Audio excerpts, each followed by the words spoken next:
WDAF, Kansas City. Dan Henry, WDAF Local News at 11. The outlook mild, but a chance for showers. Within the hour, the Black Angus restaurant was held up by 4 men, all of them armed, at 6015 Troost. Police are looking for them.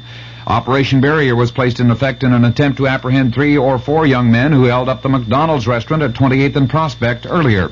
St. Joseph's Hospital reports 1 person in critical condition tonight, the victim of a street shooting earlier at 3005 East 31st. Police have a pickup order for a known suspect in that case. It's been a day of violence in Kansas City. Police are close to solution in some of the cases. A 15-year-old boy was turned over to juvenile authorities this evening, arrested as suspect in the shooting death of 18-year-old William McCon, shot down on the street at 63rd and College this afternoon. Kansas City, Kansas police have a 30-year-old resident of that city in custody being questioned by detectives and the district attorney in connection with the death of 34-year-old Jerome Halloran. His gangland-style killing discovered this morning when his body was found under the 7th Street Bridge. His killing was witnessed, however, evidently taking place in another part of the city. There was a shooting later in the day at 27th and Prospect, and police say they have several suspects in custody in relation to that incident. 2 men were shot, but hospital authorities say their wounds do not appear to be serious. There will be no school tomorrow, as announced by Superintendent of Schools Dr. Robert Metcalf. And the reports on the 2-alarm fire in the 200 block of West 12th this evening have been filed, listing arson as the suspected cause. The fire department says it took 11 pieces of firefighting equipment, about 20 minutes to bring the blaze under control. News of the hour on the hour from American Information Radio. This is Richard Wall from Los Angeles, and at this hour, another subpoena has arrived at the White House, this one for tapes and documents relating to 64 more conversations by President Nixon and aides. Federal Judge John Sirica signed the subpoena at the request of Watergate prosecutor Leon Jaworski. In Washington, correspondent Vic Ratner has details on the material demanded. The tapes Jaworski has asked for cover a period of almost a year, from the time of the original Watergate break-in in June 1972 to 2 conversations with former White House Chief of Staff H.R. Haldeman in June of 1973. Prosecutor Jaworski says all the subpoenaed recordings are necessary and relevant to the Watergate cover-up trial this fall. Jaworski expects the president to fight the subpoena in the courts. The last legal battle over White House tapes took 4 months. Jaworski wants this one resolved in time for the cover-up trial to go ahead on schedule September 9th. Vic Ratner, ABC News, Washington. House Judiciary Committee Chairman Peter Rodino says White House failure to comply fully with the subpoena for tapes for the impeachment inquiry could be grounds for impeachment itself. Rodino says edited transcripts will not be adequate. Criticism of Operation Zebra. That story coming up. What happens when your personal battle suddenly changes from this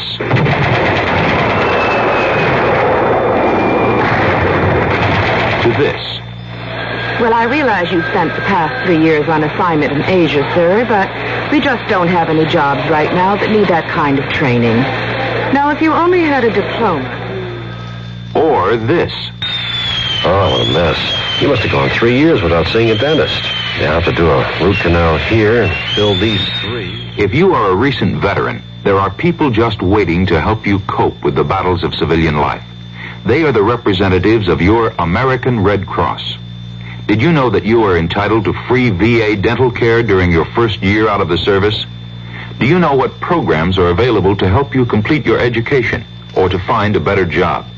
For more information about these and other problems of civilian life, call your local Red Cross chapter.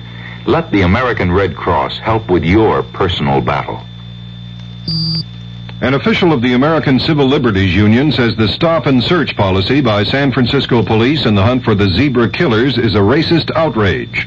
Police are searching blacks who fit the description of a gunman believed to be part of the group that's killed 12 whites in San Francisco. The head of the American Bar Association, Chesterfield Smith, says it may be impossible to prosecute Patricia Hearst in connection with Monday's bank robbery because of Attorney General William Saxby's description of her as a common criminal. Ms. Hearst's parents have also criticized Saxby, and FBI Director Clarence Kelly says the FBI investigation is based on the premise that Patricia was under pressure or coercion by her kidnappers at the time of the robbery. The drop in U.S. economic growth for the first 3 months of this year is bigger than government economists had predicted. The gross national product declined 5.8%. The inflation rate was 10.8%. Egypt's President Anwar Sadat says the Soviets have been slow in responding to his request for military aid, and Sadat says Egypt has therefore gone to other sources. We asked ABC's John Cooley in Beirut about the significance of Sadat's statement. This is a very important development. Egypt has been getting its arms exclusively from the Soviet Union ever since President Nasser started that policy back in 1955. And Sadat is now saying he will no longer rely on the Soviets, that they have not sent arms and have not answered his queries, and that he will get arms from other sources, which could only mean, of course, Western countries. That's correspondent John Cooley in Beirut. A foreign ministry spokesman in Tokyo, according to Reuters News Service, has announced that Japan and China will sign a civil aviation agreement in Peking tomorrow. This is Information Radio News. From the Kurt Mears Sports Desk, the Kansas City Royals, hoping for a better-running Big Blue bus in Chicago than in Texas, meet the Chicago White Sox in a 3-game series beginning tomorrow. Veteran Betsy Cullen and French-Canadian Jocelyn Barossa share the first-round lead in the Dinah Shore Winner's Circle Open Golf Tournament. Forrest Fessler has a 5-under par 66 for a one-stroke lead in the first round of the Monsanto Open Golf Tournament in Florida, and Bruce Jenner, a former Graceland College athlete, won the decathlon competition at the Kansas Relays in Lawrence today. The Kansas City forecast partly cloudy with a chance for showers or thunder showers through tomorrow. The low tonight in the low 50s, the top tomorrow in the middle to upper 70s. Dan Henry, WDAF News. The CBS Radio Mystery Theater presents...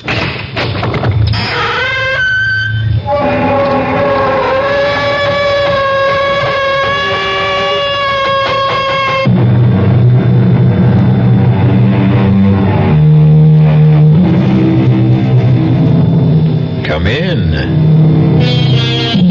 Welcome. I'm E.G. Marshall. Welcome to the terrifying world of your own imagination. One day, a young man named Otis Manley Carter stood before a great work of art in the Metropolitan Museum in New York. It was a portrait so beautiful that it brought tears to his eyes. And Otis Manley Carter whispered, "I would give my soul to be able to paint like that." It was an idle remark, spoken without thinking, on the spur of the moment. How was Otis Manley Carter to know that someone might be listening? Where'd you learn how to paint, Otis? At the Fine Arts Institute. No. I spoke to Professor DeMarco. They flunked you. You didn't show him any ability at all. Where'd you learn how to paint? Oh, come on, Bert. I was born with it. It just comes naturally. I've been painting all my life. But you're over 30. How come there are no paintings of yours more than 2 or 3 years old? Where did you learn how to paint, Otis? Bert, well, what are you driving at? Answer this, Otis. How come all the people whose pictures you painted are dead? Well, I don't Where'd you learn how to paint, Otis?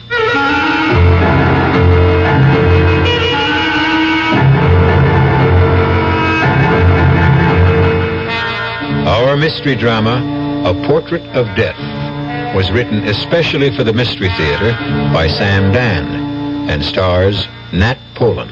It is sponsored in part by the Kellogg Company, makers of Kellogg's Special K cereal, and by new sugar-free Diet 7-Up. I'll be back shortly with Act 1.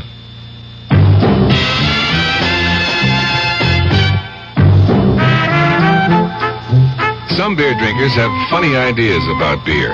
They think beer improves with age, like wine. We'll find a brewmaster, though. You'll find a beer drinker who knows better. The Budweiser brewmaster says it all depends on how beer is aged. Just letting beer sit in lagering tanks makes it older, not necessarily better. That even goes for keeping a case around the house for a couple of months. But there is one kind of aging that's good for beer. The Budweiser kind. Beechwood aging. In this kind of aging, something happens. It lets all the flavor of the choicest hops and best barley malt that go into Budweiser get through to you. Sure, it takes more time and trouble to brew Budweiser that way, but brewing beer right does make a difference. Anheuser-Busch, St. Louis. I've found the work to be really challenging, and I enjoy it a lot. If I didn't enjoy it, I wouldn't be in it. People. My orientation all my life has been, to help. I wouldn't have been in Red Cross if I didn't care, about people. People who care about other people. It's an opportunity for me to help other people and to see my efforts and my skill pay off. It's just a very rewarding feeling to think that some little thing you've done is going to help somebody else. It's the joy you feel when you help someone. People who help other people. It's like anybody involved with Red Cross programs. They want to volunteer and they want to help. They are just that type of person who will go out of their way to do anything for anybody at any time, and it carries over to the work they do for the Red Cross. It's like they're there when you need them. The people who are the good neighbor.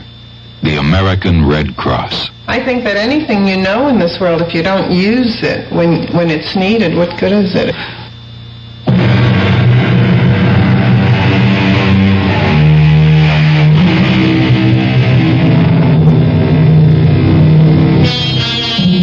At the age of 30, Otis Manley Carter was hailed as the world's foremost living artist. He towered above his contemporaries. To describe his work, one had to compare it with the great masters of the past.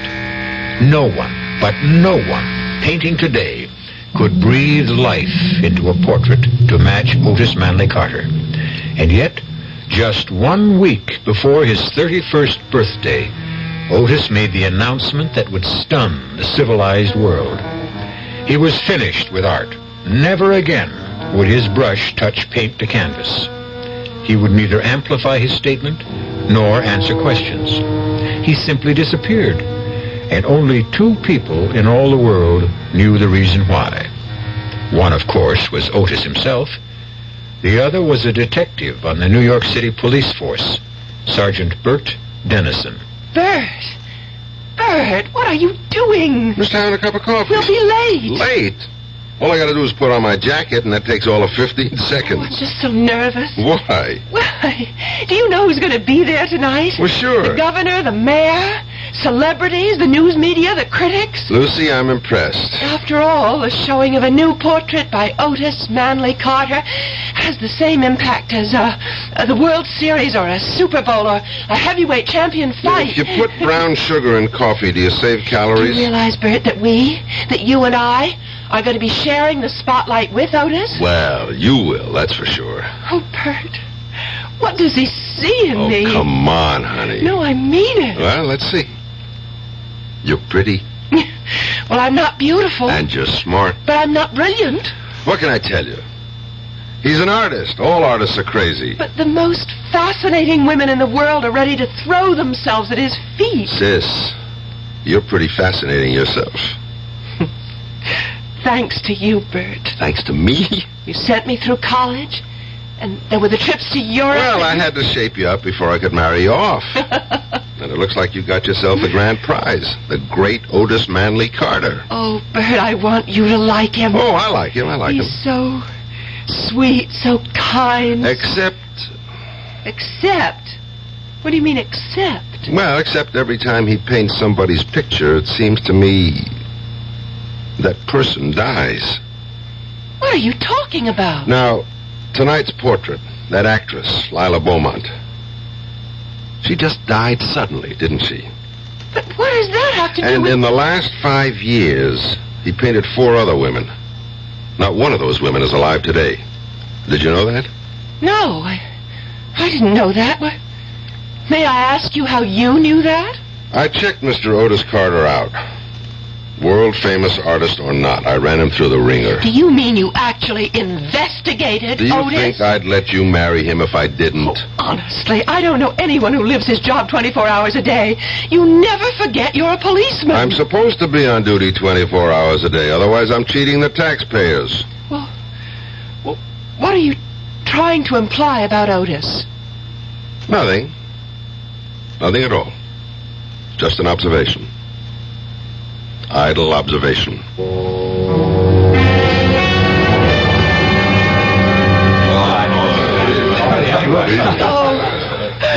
Otis, darling. You're having a triumph. It's a fantastic success. Well, what did you think of the painting, Bert? It's a good picture. Oh, listen to him, a good picture. Is that all you can say? Well, it's certainly lifelike, I'll say that. Well, thank you, Bert. Good evening, Otis. Professor DeMarco. May I offer my congratulations? I'm honored, Professor, honored. May I present my fiancée and my prospective brother-in-law, Miss Lucy Dennison, Detective Sergeant Dennison, Professor DeMarco of the Fine Arts Institute. How do you do? Glad to meet you. Otis, once again, you forced me to eat crow. Oh, come on, Professor, please. No, I was wrong about you, Otis. Wrong. And I don't care who knows it. Yeah, but the truth is, Professor DeMarco, you taught me everything I know. The truth is, you didn't start to paint until after you left me. Congratulations, Otis, on a double triumph this evening. Your painting and your fiancée. Each is a magnificent work of art. Thank you, sir. Now, if you'll excuse me, Sergeant Dennison, Lucy. Yes, sir. Well, he never got over it. And I don't think he ever will. He said I'd never amount to anything. Oh, but you're not serious, darling. How could anyone who knows anything about art? Oh, there's Eric Von Hayden. The one who's doing the new book about Come him? on, darling. I'll introduce you. Give me a rain check. I feel the need for a little refreshment. Excuse me, sir. I hope I didn't spill that on... Oh, it's Sergeant... Dennison, sir. Of course. You know, Professor DeMarco, I've been watching you. What? That sounds ominous. Why would a police detective be watching me? Because I'm curious. About what? About the look on your face. What about the look on my face? It's the only look of its kind in the house. How do you mean that? Well, analyze all the faces around you. What do you see? Excitement, boredom, happiness, anxiety? And what's my look? I would say, puzzlement. Actually, you look completely confused. I suppose I am. I still can't understand what happened. Otis was my student at the Institute. And you said he'd never amount to anything. I did. And you can see how it's come back to haunt me. Believe me, he had absolutely no concept whatever of the elementary principles of art. He had no feeling for line, for color, for form. I recommended he be dropped from the school. You not only go out on a limb, you bring your own saw. Well, 6 months later, he astounded the entire world with his portrait of that alderman's wife. The first of the Otis Manley Carter famous portraits. How do you account for that? Well, at first, I refused to believe he could paint like that. And maybe he doesn't. Maybe it's all done with mirrors. No. There are no mirrors, no tricks. I went up to his studio. He paints. But where did he learn? How did he learn? From whom? There must be an answer. Naturally. But can you even speculate? He probably sold his soul to the devil. You realize that isn't an answer? Of course. But it's the only one I can think of at the moment.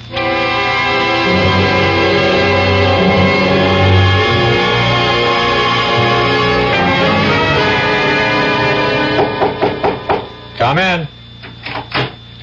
Hello there, Otis. Hope I'm not disturbing you. No, I was about to take a break. Coffee? Oh, sure. That was quite a bash last night, huh? Necessary evil. You seem to enjoy it. But that's why it's an evil. It turns your head and wastes your time and keeps you from doing your job. Which, for me, is to paint. Where did you learn to paint, Otis? At the Fine Arts Institute. Do you take sugar? Yeah, 1 lump, thanks. Okay. I don't think you learned how to paint at the Institute, Otis. Milk? Yeah, sure. Alrighty. Professor DeMarco and I had a long talk about you last night. He thought you were a lost cause. Well, he did. And I suppose I was for a while. So, how did the ugly duckling turn into a swan? Well, some people are slow learners. DeMarco claims you just didn't have it. No, he was wrong. I always had it, but it was only in my mind. I was showing him nothing but meaningless blobs and dabs. They had to drop me from the school. Mm-hmm. Where did you study after that? Oh, nowhere. I just went to the museum every day. That's all? That's all. And then, one morning I was looking at some of the old masters, just worshipping at the shrine, as it were, and wishing and hoping and praying that one day I, too, could... Well, the most remarkable thing happened. Yes? Well, suddenly everything that Professor DeMarco had ever tried to teach me just began to make sense. No, it was more than that. It all became a part of the way I feel and the way I think and the way I see. I was trembling all over. What did you do? I went home, picked up my brushes, and from that day on, I was a painter. Just like that? Well, in psychology, there is such a thing as the delayed reaction. Yeah, I know. Bert, Lucy and I want you to join us for dinner tonight, I never refuse an invitation to dinner. Otis, your latest portrait of Lila Beaumont. Poor Lila. She never really saw it. She died the day it was finished. What did she die of? I don't know, Bert. I don't think anybody does.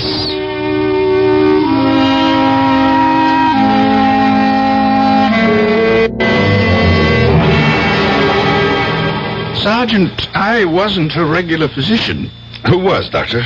I don't think she had one. She seemed to be one of those fortunate, healthy people who never needed medicine. Mm-hmm. Where did she die, Dr. Caswell? In Mr. Carter's studio. And since my office is just next door... Was she alive when you got there? Just barely. She seemed to show all the signs of utter exhaustion. So that's what I wrote on the death certificate. Afterward, I thought about it, and I asked for an autopsy.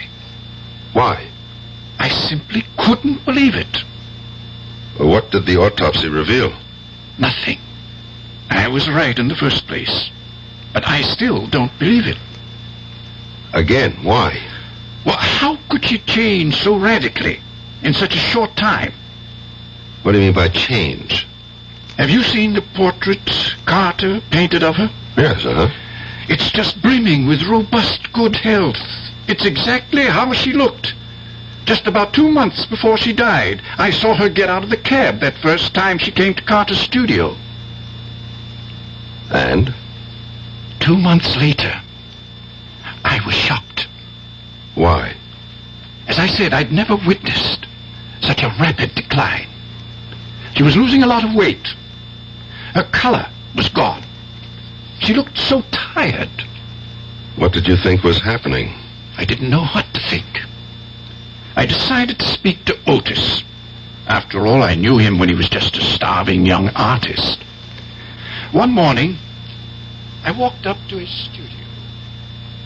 Well, what can I do for you, Doctor? Busy, Otis? Well, Lila Beaumont will be here any minute. Well, that's what I want to talk to you about. Is she under medical care? Well, why? Well, why should she be? Can't you see why? What are you talking about? Otis, she looks terrible. Oh, she looks great. She's becoming dangerously thin. She has no color. Doctor, are you serious? Are you serious, Otis? Well, I don't understand what you're trying to say. You mean you can't see anything wrong with Lila Beaumont? She looks better than ever. Good morning, Lila. Hello, Otis. Well, you're looking just sensational, as usual. Lila, I'd like you to meet Dr. Caswell. How do you do? Oh, Otis, I'm so tired this morning. Could I have a cup of coffee? Well, coming up. I just have to heat it. Miss Beaumont, I hope you're seeing a doctor. Oh, why? Look in the mirror. You're very perceptive, Dr. Caswell. Perceptive? It's obvious. For one thing, you're losing your looks. Yes. Your looks are your livelihood. Shouldn't you want to do something about it? What can I do? There's a man, and he no longer loves me. But a doctor could prevent this ravaging. There's no way a doctor can help me. But you need special treatment. I would say, Miss Beaumont, that right now you should be in a hospital. Oh, you may be right, Doctor. I don't care anymore. I just don't care anymore. Is that the reason she died, Dr. Caswell? Because some guy gave her the gate? They say you can die of a broken heart. What do you say? Well, I just can't see a vital and perfectly healthy woman like Lila Beaumont simply withering away in so short a time. But if her appearance had changed so drastically, how come Otis didn't see it? You'll have to ask Otis. You still haven't told me, Dr. Caswell. What did she die of? But I did tell you. I don't know. Nobody knows.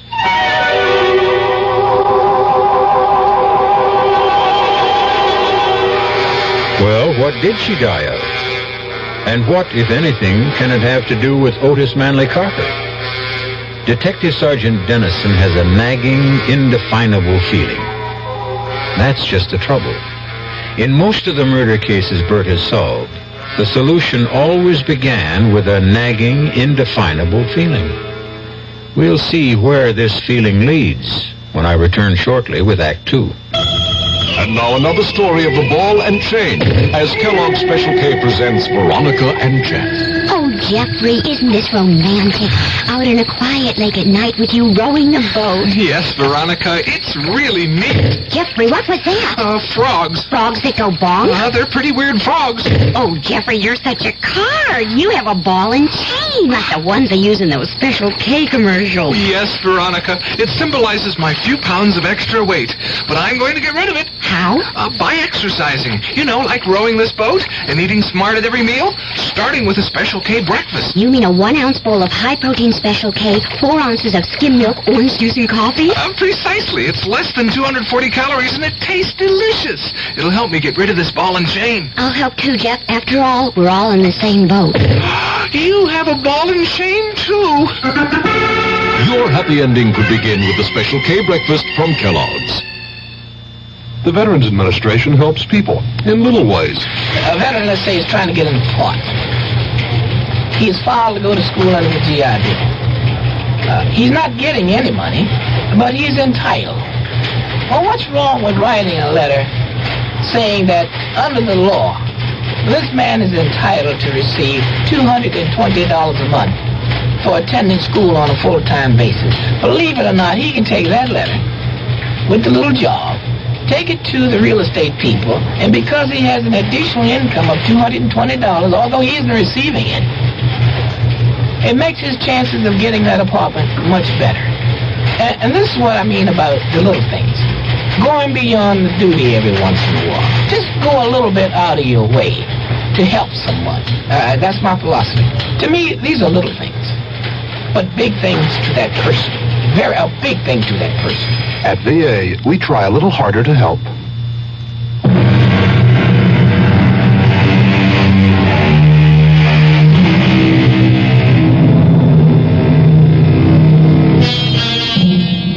Sergeant Bert Dennison has always been an intuitive detective.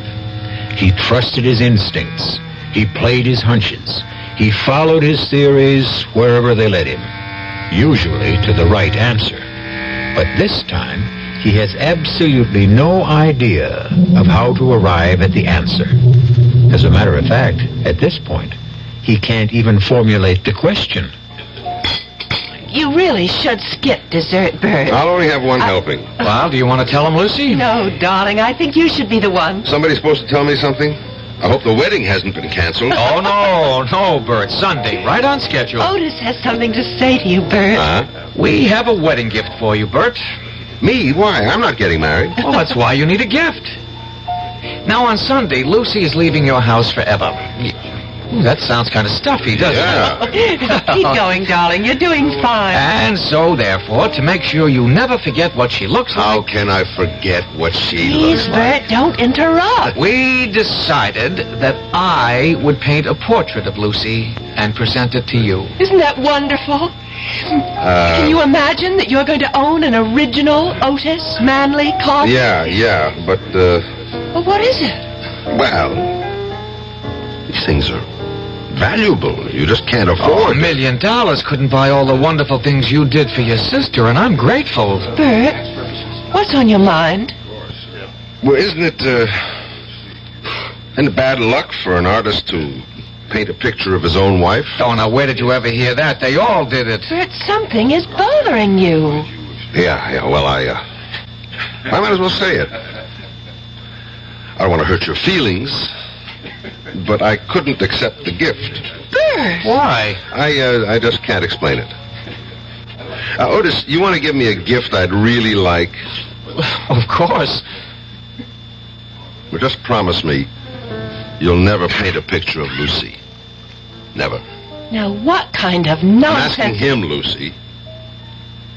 What about it, Otis? Well, one of the reasons I'm marrying her is so that I can always have her near me, so that I can always capture those fantastic expressions and moods. Oh, really? I thought you fell in love with my mind. Yeah, I did. I did. It's your mind that gives animation and meaning. What about it, Otis? I wish you'd tell me why. I wish I could. But I don't think I can. How about it, Otis? Will you promise? All right, Bert. I promise.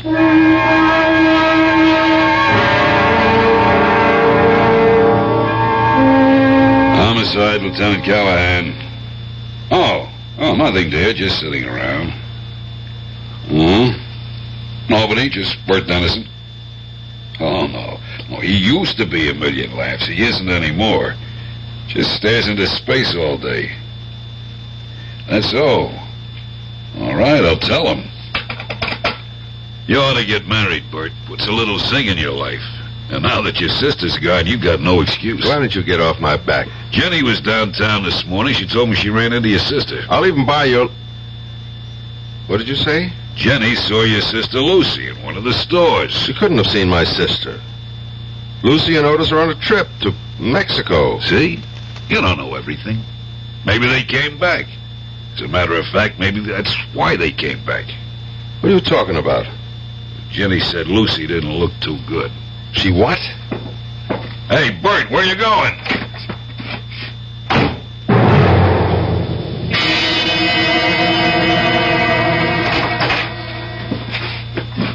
Bert! Yes, it's Bert. You never told me you were back. Oh, we meant to. We just got in this morning and we haven't even unpacked. Of course not. How could you unpack when you never packed in the first place? Well, your clothes are in the closet. Bags are up on the shelf. You didn't go anywhere, did you? Oh, I want you to call a doctor. There's Dr. Caswell. He's just next door. Well, why do I need a doctor? You look terrible. Oh, well, You lost about 5 pounds. There's no color in your face. Oh, it's absolutely true. I lost 5 pounds because I'm on a diet. And if there's no color in my face, it's because I don't have my makeup on. You sound tired. Well, we were up late last night. Why did you want me to think you were in Mexico? Bert, you and I, we've been very close. We've shared a home. You've practically raised me. Never mind all that. What are you leading up to? Well, we'd see each other every day and talk to each other and actually have no lives away from each other. I wasn't aware of that. So, I thought that since I'm a married woman, now we just have to get used to a different kind of relationship. Uh-huh. You can tell when I'm lying. I can tell when you're lying. Otis broke his promise, didn't he? What promise? His promise never to paint your picture. Well, how can you say that? Why don't I ask You can't ask him. He isn't home. All right, I'll wait. But he may be gone all day. Who rang the bell just before? Oh. Hi, Bert. How are you? Just fine, just fine. You've been painting, I see. Anyone I know? Well, I haven't been painting exactly. I've been cleaning brushes, things like that. You know, chores. Why don't we go inside and see? Bert! Bert, if you walk into that studio, I'll never talk to you again as long as I live. If I don't walk into that studio, you'll be dead in a month. Bert! Oh, Bert, we wanted so much for you to have a portrait of me. Yeah, so I see. No, not yet. You don't see. It's nowhere near finished, but you can just sense what it's going to be like. Bert, it's going to be my finest work because it's for you. Oh, darling, don't be unreasonable. Can't finish that painting, Otis. Tell me why. Why? Otis. For some reason, you kill the people you paint. What? Don't Bert? interrupt me. It's not easy to say this. And I can imagine what it must sound like, but... Otis, you've painted the portraits of 5 women. Every one of them is dead. But that has nothing to Each do with one died on the day you finished the portrait. Bert, have you any idea what you're saying? I know what I'm saying. And it gets worse. But it's true. What's true? Otis, the truth is you're not a painter. How can you say Please, that? this isn't easy, sis. Just thank God that we're 3 people who love each other and can solve our problem together. Bert, how can you say I'm not an artist? DeMarco said you had absolutely no talent. DeMarco? He's a jealous old fraud. But he's right. When you came to him, you had absolutely no ability, no talent. How do you account for the fact that I create so many... paint, Otis. Bert. Hear me out, please. Somehow, and I don't even think you're aware of it, you have the ability to drain the life out of your subject and project it onto the canvas. Well? I just don't understand what you're saying. You're not aware of it. You didn't notice that Lila Beaumont was actually dying before your eyes, just as the others did before her. Bert, tell me this is a joke. No, it isn't a joke. Look at Lucy, Otis. She doesn't look ill. I honestly can't see anything wrong. Lucy, look in the mirror. Look. And then tell me there's nothing wrong with you. I don't have to look. I know. Then what I have been saying... It's just that... well, I've been worried. About what? About Otis. Darling, why? Oh, I'm afraid one day you'll get tired of me. Lucy. There's so many women who are after you. But you're the only woman I want. You know that. Yes, I know. But sometimes I can't sleep at night, and that's the reason that I'm not looking my best. No. The painting's the reason. And Otis, you must promise to destroy that painting. I can't do that. Then I will. Bert, put down that knife. Take your hand off me, Otis. Bert, don't hit him. I won't let you destroy my painting. And I won't let you kill my sister. Otis! Oh. Bert! Don't do that! Lucy, stop him!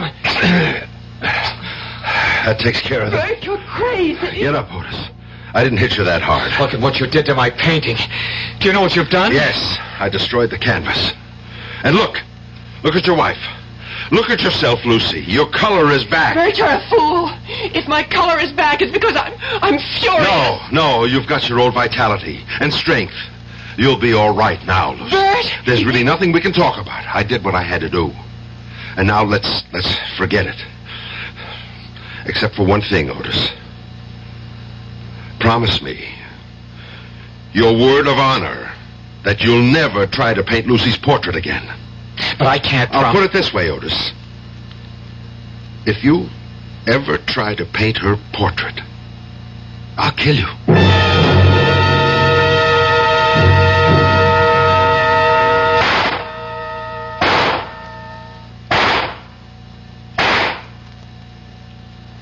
Hi, Bert. Callahan? Thought I'd find you down here on the range. Good cluster, except for that one shot off to the left. Probably a faulty cartridge. Sure, it's never the shooter, it's always the shell. What is it you're getting out of your system tonight? Nothing at all. Want to sit down and talk for a minute? About what? About you and me. All right. What is there to say? We have to decide what I'm going to do about you. Why? Because Otis and Lucy were in my office this afternoon. They're two very scared kids. They've got nothing to be scared of. Not for themselves. For you. Why? Oh, come on, Bert. You know why. They told me everything. Oh, that's nice. My own sister. She only did it because she loves you. Yeah. She told you how all of them die when he paints their portraits? Yeah. Well, what do you think? Here's what I think. I just put in this application. Application? For your leave of absence. But I'm not... Yes, you are. It'll all be done quietly, and when you're better, you can come back to duty as if nothing happened. Where am I supposed to go? There's a private sanitarium. Absolutely the top doctor. Callahan, I'm not crazy. Of course not. You just got this temporary little quirk, and it can be ironed out easily. Subconsciously, I guess you just miss not having Lucy around the house. Well, thanks for everything, but I'm not going.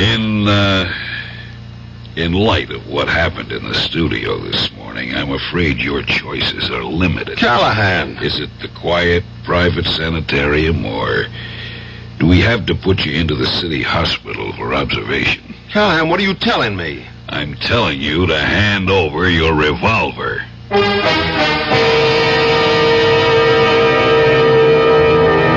Who was it who wrote, "Heaven keep me safe from my well-meaning friends"? It's certainly a sentiment that's shared right now by Detective Sergeant Bert Dennison. All he wants to do is prevent a terrible tragedy. And who's trying to stop him? Those people who truly love him. We're going to meet more well-meaning people when I return shortly with Act 3. Oh, sure. You can talk about good-tasting diet drinks, but I know. I'm Goldilocks, and here at my taste-testing laboratory, I taste-test them all. And nobody's been drinking my diet drinks until I tested sugar-free Diet 7-Up. And then, kabloomy! Every bear wanted some. Diet 7-Up is fresh, natural, delicious. Sugar-free Diet 7-Up. This one's just right. By the year 2000, our country will be guided by today's youth. Learning how our legal process works should start now through involvement, like working to register voters, helping to elect candidates, campaigning, and voting. Law Day, May 1st, urges young America to lead the way, help preserve good laws, help change bad laws, help make better laws. A public service announcement of the American Bar Association and your state and local bar associations. Young I may be, but still I'm a man. Just turned 18 and I'll do what I can. Find me a place where I can be me. Get ready for life, be free and the sea. Oh, where do I go from here? Oh, where do I go from here? I'm finished with school, but what lies ahead? Don't wanna get trapped, wanna feel free instead. All over the world, there's so much to do. The call of the sea, don't you hear it too? Oh, where do I go from here? Oh, where do I go from here? What about the new Navy? You'll get your chance at success, learn an exciting job, and see the world. Call toll-free 800-841-8000 or see your Navy recruiter. Be someone special in the new Navy. I know where I'm going from here.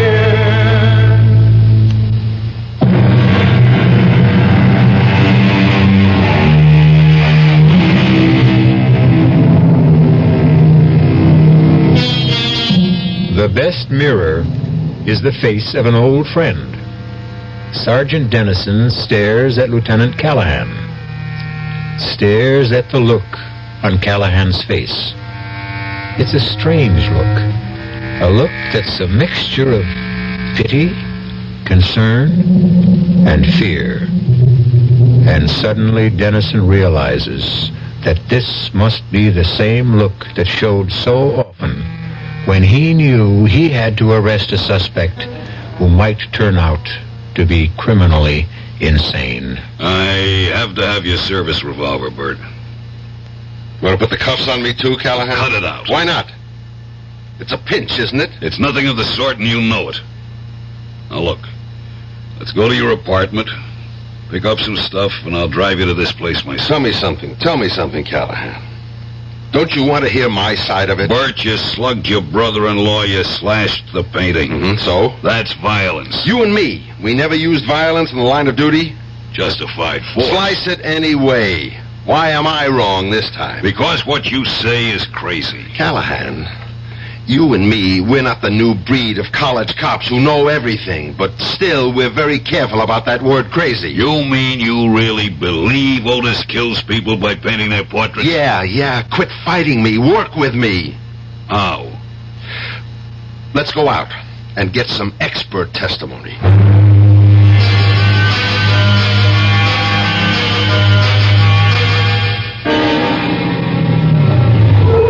Let's hear. This is the doctor who attended Lila Beaumont just before she died. And he's completely stumped by the whole thing. Yes, I was dissatisfied with the cause of death. Dr. Caswell, you said you didn't believe she could change so radically in so short a time. I did say that. You also said you couldn't see how a splendid physical specimen like Lila Beaumont could just wither away. Yes, I remember I did say that, too. And even though you signed a death certificate which listed exhaustion as the cause of death, nobody really knew what she did die of. Well, I've since come to believe that she really could have died of exhaustion. But you said exhaustion, plus loss of the will to live. But you were convinced there was a mysterious cause. I didn't use that word. But, Doctor, you led me to believe... I was merely ventilating some doubts, some misgivings. But the other women who died... I wasn't there. I don't know.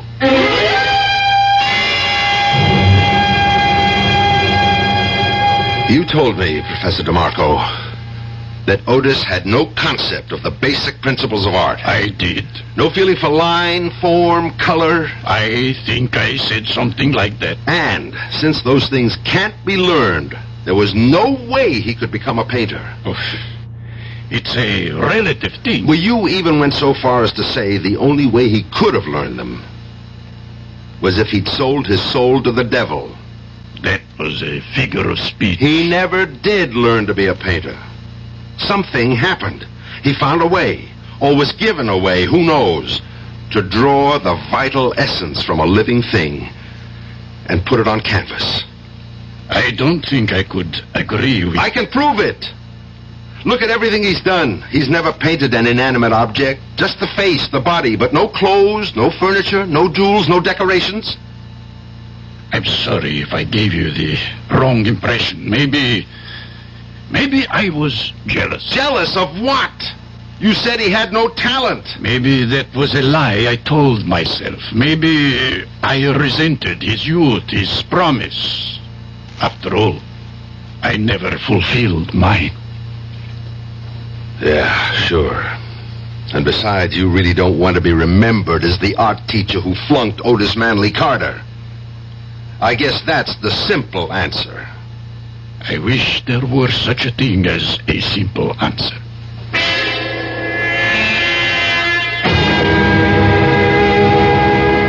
Well, Bert, you've got to admit it's really a comfortable room with a great view of the ocean. And you've even got a refrigerator. Yeah. What happens now, Callahan? Well, starting tomorrow, the doctors will begin working with you. You'll be straightened out in no time. I see. I'm the one who has to be straightened out. That's how it is. Even if I happen to be right. Those are the rules of the game, Bert. But I'm not crazy, Callahan. You and I know what crazy is. Crazy is when most people don't agree with you. You're a big help. I'll come up and see you this weekend. I can hardly wait. I better ring for the guy to come let me out. What do you mean you got a ring? Well, door's locked from the outside. Huh? It doesn't mean anything, Bert. It's just routine. I mean... Yeah, I know what you mean. I might as well be in jail.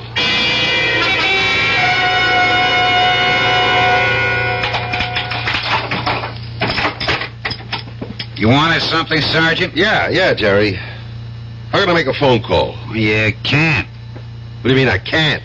Well, the first couple of weeks you can. It's like you gotta get your interviews and orientation. But I have to make a phone The call. doctor said... Forget what the doctor says. Look, part of the treatment is to isolate you completely from your former environment. But I have to know if my sister is okay. She's okay. How do you know? Because if she wasn't, you'd be told about it. Yeah. Listen, I know I can't make a phone call. But if I could, where would I make it from? Well, there's a phone outside, the end of the hall. There is, huh? Jerry, I want to show you something. What?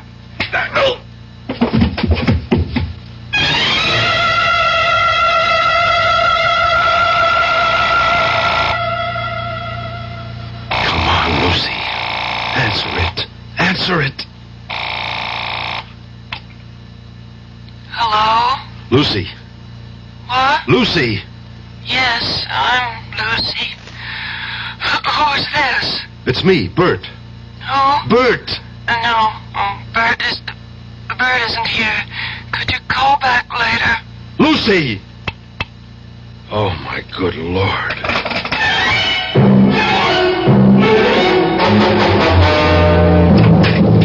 Lucy! What? Who? He's painting your picture again. I've got to destroy that canvas. Don't move, Bert. Otis! Don't make me shoot, Bert. Now listen, Otis. You don't want to kill me. No. I'd only want to hit you in the foot, but I'm a bad shot. Now, please, Bert, just stand still. What are you doing with the gun, Otis? That's not your style. Callahan called us.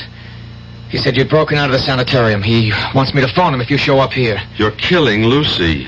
Look at her. Bert, I don't know what's gotten into you. Is the painting almost finished? What business is that of yours? What more has to be done on the painting? I just have to finish her mouth. And when you do, she's going to die. How can you believe... Do you love her, Otis? You know I love her. Destroy the painting. I can't. I can. I'm warning you, Bert. I'm going to walk into your studio, and I'm going to destroy that painting. You take one step and I'll shoot you. I'll just have to take the chance. I've still got 5 bullets in the gun. All of them can't miss. Otis, look at Lucy. Look at her. She's dying. That isn't true. You don't want to see it. If I could prove you're killing her, would you destroy the painting? How could you prove such Would you destroy the painting? Yes. Let's go back into the studio, Otis. Oh, no, it's a trick. You've got the gun, Otis. What are you afraid of? Come on. All right, you just stand near the wall. You keep far away from my painting. It's beautiful. Then why do you want me to destroy it?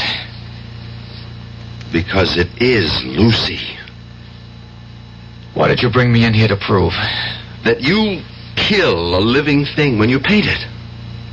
On the windowsill, Otis, that flower, that geranium, paint it. Sure. I'll put the gun down and pick up the brush and you'll jump. You're afraid. You're scared. You're crazy. What you're saying is crazy. Here's your chance to prove it, Otis. Paint that flower. And if nothing happens to it, I promise, I'll go away quietly. Well? I will.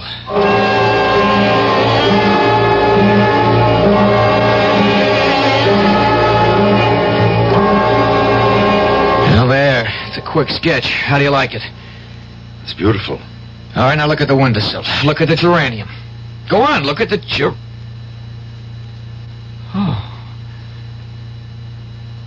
Oh, no, Bert, what happened to it? You can see what happened. I can't believe it. But it's true. The color is gone. It's wilted, withered. It's dead. No. They're all dead. Lila Beaumont, those other women. And Lucy is dying. Before it's too late, Otis, you know what you have to do. No. Otis! You do it for me. No. You have to destroy that canvas yourself. Why? Because I can't keep watching you guarding my sister forever.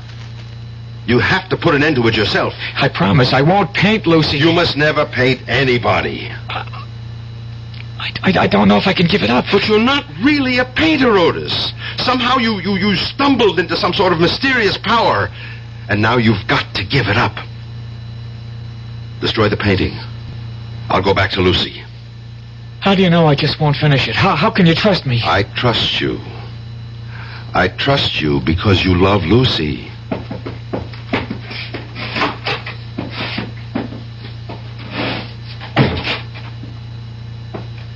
Lucy? Lucy. Hmm? Who is Lucy. it? Oh, Bert. Oh, I must have been napping. Oh, I feel so refreshed. Yes, you're looking better. Bert, what are you doing here? You're supposed to I be... know. I'm supposed to be crazy. Don't worry about it. Otis, Bert's here. Shouldn't we... No. Everything's all right. I better go straighten everybody out. Especially Callahan. Painting? Is it my imagination or... What happened to the painting? I, decided to give it up. Otis, how could you? Will you love me even if I'm not a famous painter? But, darling... Sure she'll love you, Otis. She'll love you even more.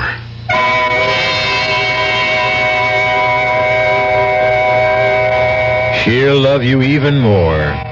There's a lot of truth to that, Otis. A woman in love with a famous man has a problem. She wants him all to herself, but she is forced to share him with the entire world. And you ladies in our audience might think about it, too. If you're married to a man who doesn't seem to be going anywhere special, look on the brighter side. Just think. You can have him all to yourself. I'll be back shortly. Hi, Ms. Goldilocks here. Professionally taste-testing diet drinks can be very difficult, but I've just had to bear with it. Then I found sugar-free Diet 7-Up. It doesn't taste like other diet drinks. It's fresh, light, natural, delicious. Sugar-free Diet 7-Up tastes so good that I've taste-tested it hundreds of times, and each time I've given it my seal of approval. Yes, this one's just right. A March of Dimes message from a basketball great. Hi, I'm Bill Bradley. There are many things that go into making a professional athlete, but let's start at the beginning. Being fortunate enough to have been born healthy. 250,000 children are born each year with birth defects. The March of Dimes is a team of professional scientists, doctors, educators, working to prevent birth defects. Please help give tomorrow's children a good start. Give to the March of Dimes.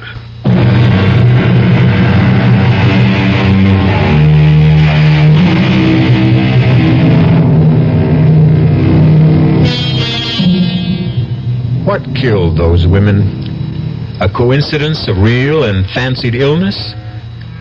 Or can an artist really drain the life from a living creature and transform it to canvas? Certain primitive tribes agree. It's taboo to create a likeness. Maybe they know what they're talking about.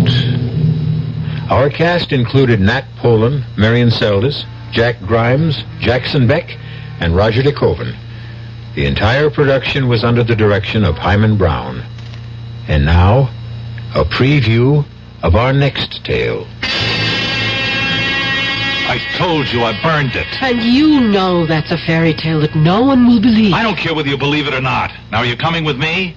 Where? To talk to your Colonel Blake. He won't see you. I think he will. Goodbye, Carol. It was nice knowing you. I think. You will kindly step back into your room, Monsieur Feeling. Now, wait a minute. Move. I am Major Simonovich. Oh, of the Gay Payou or the NKVD? Does not really matter. What matters is that you and I have something to discuss. I warned you. Yeah, sure you did. I do so dislike dealing with amateurs. This is strictly a business. You mean you want to make a deal with me? Correction. I mean you would find it wise if you wanted to make a deal with us. For the paper? Exactly. Where is it? No, not so fast. Not so fast. You spoke about a deal? You give us the paper, we give you your life. Radio Mystery Theater was sponsored in part by Anheuser-Busch Incorporated, brewers of Budweiser. This is E.G. Marshall inviting you to return to our Mystery Theater for another adventure in the macabre. Until next time, pleasant dreams.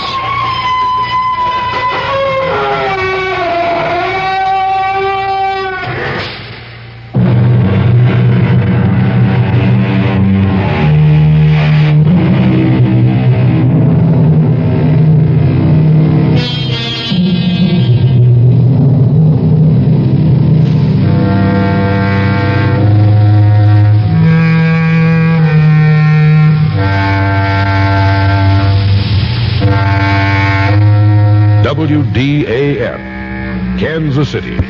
WDAF, Kansas City. Dan Henry, WDAF Local News at 11. The outlook for Kansas City, mild. The Missouri House and Senate are meeting in extra sessions tonight in order to attempt to find agreement on the state's $2 billion budget. And there's talk that budgetary committees could be working all night. If Kansas City's area construction is to be stopped tomorrow by a full-scale strike, no one is saying so. Representatives of 10 major construction unions met behind closed doors today, but made no mention of an intended strike at the close of the meeting. Today, pickets were posted at several construction sites, stopping work on the Crosby-Kemper Memorial Arena and the new convention center complex in downtown Kansas City. School teacher strike talks continue under the auspices of federal mediator Beryl Carlew. Today, teacher union president Norman Hudson was escorted from the Jackson County Jail to a negotiating session, then returned to his cell. The strike will be 38 days old tomorrow with no immediate end in sight.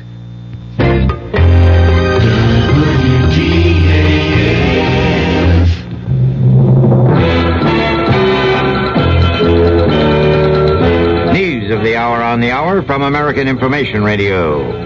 This is Merrill Muller in Los Angeles, and at this hour, the Miami Herald Tuesday edition reports that President Nixon will risk impeachment and refuse to meet the House Judiciary Committee subpoena for 42 tapes and documents.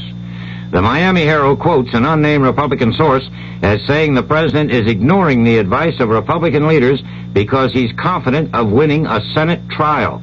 The deadline on the committee's subpoena is Thursday. Meantime, the committee has sent a new message to the White House asking for other information. Chairman Peter Rodino told us in Washington there's even more to come. I can say that it's not unlikely that requests will be going out. I instructed our counsel to specify what those requests are, and those requests would cover the areas that are within the general scope of our inquiry.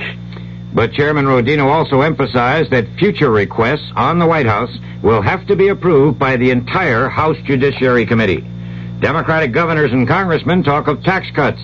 That story coming up. This is Joan Crawford speaking for USO, United Service Organization. Do we, as civilians, know what it's like to be far from home in a foreign land? Listen to this real-life documentary about one of our servicemen over there. Do you speak English? Nein, ich spreche kein Englisch. Excuse me, ma'am. I wonder if you could help me. Nein, es tut mir leid. Excuse me, miss. Can you... Leider nicht. Bitte schön. Yes, do you speak English? Nein. Excuse me. Can you help me? Nein. Excuse me. Can anybody help me? Hi, we sure can. This is the USO. We have all kinds of help. That's why I support USO, and you should too. USO makes a man feel closer to home while he's serving his country for you. Isn't money the least you can give? Please support USO. 15 Democratic governors meeting in Chicago have urged Congress to write a tax relief plan for low and middle-income families, despite any objections by the administration. Correspondent Bob Clark has more on the talk of tax cuts in Washington. It may just be spring fever, but sentiment for cutting taxes was bursting out all over on Capitol Hill today. During their Easter vacation, many members of Congress found the folks at home on the brink of rebellion over the combination of high taxes and runaway inflation. With the growing fear of recession adding to the gloomy economic picture, there's a sudden groundswell of support in Congress for tax relief to stimulate the economy. The Senate's Democratic leader, Mike Mansfield, says he's all for it. A proposal by Democratic Senators Mondale and Kennedy to raise the personal exemption and thus reduce everybody's income taxes is drawing sudden support from other members of Congress, including some key Republicans. Bob Clark, ABC News, Washington. Veterans Administrator Donald Johnson has announced he will submit his resignation in the near future. Congressional leaders said after a White House meeting today, Johnson had already lost some authority in a department reorganization. American Telephone and Telegraph Board Chairman John DeButz has revealed in Atlanta that AT&T is seeking a 20-cent rate for paid telephones and a 10-cent charge for information in all states where it has not yet been approved. Indonesia's Minister of Communications has announced some survivors have been found at the site of a Pan American Airlines crash on the island of Bali. no numbers are announced. The plane reportedly fell with 107 persons aboard on its landing approach to Bali on Flight 812 from Hong Kong to Australia. Postal service to Canada has been halted at the request of the Ottawa government because of the strike by Canadian postal workers. This is Information Radio News. Senator Henry Jackson, in a New York speech, has urged the Nixon administration to seek a new agreement with the Soviet Union, sharply reducing nuclear missiles. Senator Jackson charged that U.S. security is endangered by administration efforts to reach what he called a cosmetic arms agreement this June. The head of the Petroleum Exporters Association has announced at the United Nations that oil prices will remain fairly stable until October, and then if inflation is worse, oil prices will go up again. From the Kurt Murs Sports Desk, the Kansas City Royals lost to the Boston Red Sox 4-1 tonight. They'll try again tomorrow. The St. Louis Cardinals were idle today. They'll host Houston tomorrow. The Milwaukee Bucks play Chicago, and the Bucks leading the best-of-7 series 3-1. And the Kansas City Omaha Kings forward Ron Behagen has been named to the NBA All-Rookie team for 1974. The Kansas City outlook: fair and cool tonight with a low around 45, then mostly fair and warmer tomorrow with a high in the middle to upper 70s. Dan Henry, WDAF News. The CBS Radio Mystery Theater presents...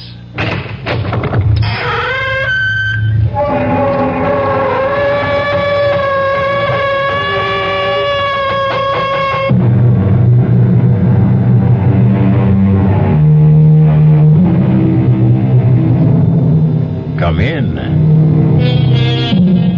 Welcome. I'm E.G. Marshall. Welcome to the world of terrifying imagination. The fear you can hear. Somebody said it, I believe, or if he didn't, he should have. The world is neither good nor bad. 'Tis wishing makes it so.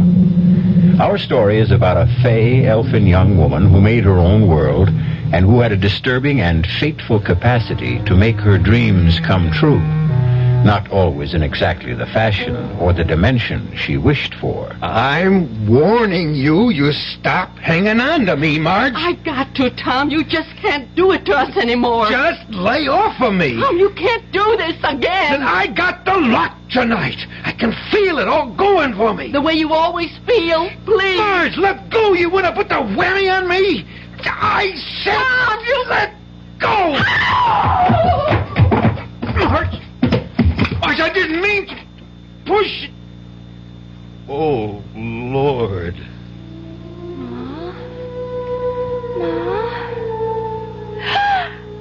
Ma! Pa, you killed her, Pa! You killed her dead!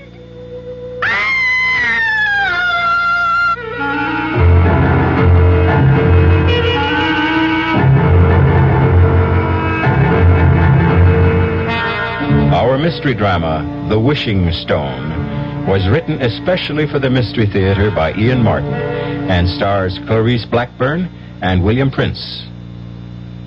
It is sponsored in part by the Kellogg Company, makers of Kellogg's Special K cereal, and by new sugar-free Diet 7-Up. I'll be back shortly with Act 1. Hello, Ms. Goldilocks here, and welcome to my professional taste testing laboratory.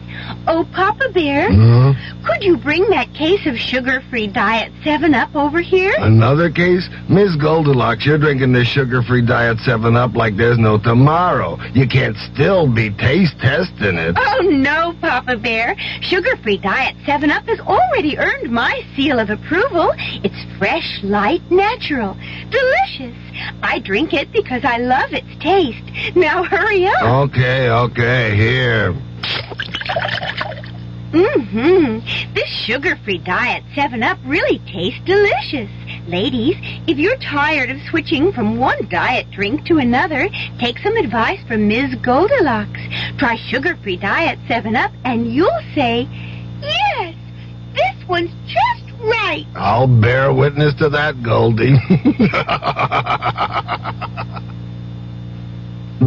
Project Hope is reaching out, bringing hope to more countries around the world this year than ever before. Newest addition to Hope's international programs is Ethiopia, where Project Hope's doctors, nurses, and other medical specialists will be working side by side with Ethiopians, teaching while they treat. Since 1960, Hope has trained more than 7,000 physicians, dentists, nurses, and other healthcare personnel, has helped establish new schools of nursing, dentistry, and physical therapy in several countries, and assisted in the development of hospitals, teaching institutions, and public health services. Hope's work has been heralded by heads of many nations, its services requested by many, many more. Hope is training and sharing. Hope is treating and caring. Health is what hope's all about. Help Project Hope reach out. Help Hope reach out. Right, Project Hope, Room A, Washington, D.C.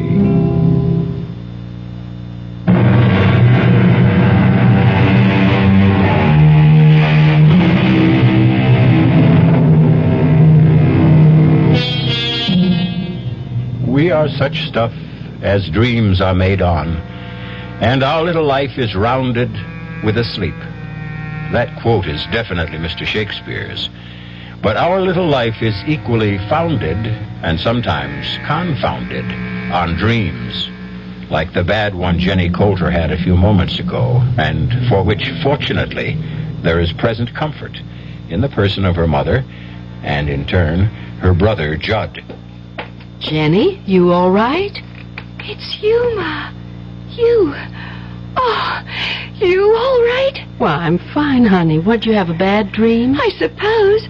Oh, now that I see you. Oh, Ma, it was so real. I saw you lying there at the bottom of the stairs, and your head, oh, it was turned to the side like... Well, now, don't let it upset you. Here I am, right as rain, and it was only a dream. But it was just like I saw it happen. He pulled his arm away from you while you were hanging on, and you went tumbling down. He? Who's he? I don't want to talk about it. Oh, was it your father? Yes. Who else would it be? Judd, what are you doing up? I heard Jenny Lou cry out. Oh, it was just a bad dream is all. You okay, sis? I'm just fine now. You go on back to bed now, son. What did you dream the old man did to Ma, Jenny? Ma was trying to stop him from going out gambling again, and he sort of pushed her off him and she tumbled all the way downstairs. Now, that's enough fussing about nothing now. You get back to bed, Judd. Okay. Good night, Jenny. Good night, Judd. You want I should close the door, Ma? No, I'm coming back to bed myself right away. You're not scared no more, are you, honey? No. As long as I know you and Judd are close by. But I sure was scared. Oh, my baby, you're just so sensitive. Everything touches you close like a little old butterfly sitting on a leaf with your feelers reaching out all a-tremble. I like being butterfly. That's a pretty sort of thing to think on. So you just keep thinking on it and hustle yourself back to sleep. Good night, Jenny. Good night, Ma. I love you. And I love you. Sleep tight. Ma? Sakes alive, Judd. You like to startle me out of my wits. Come away from Jenny's door. I thought I told you to go on back to bed. Was you and Pa having an argument again tonight? When? Well, right now, that she might have heard. Your father isn't even here. He went on out after you kids went to bed. Yeah, I bet he's over to Stover's playing poker.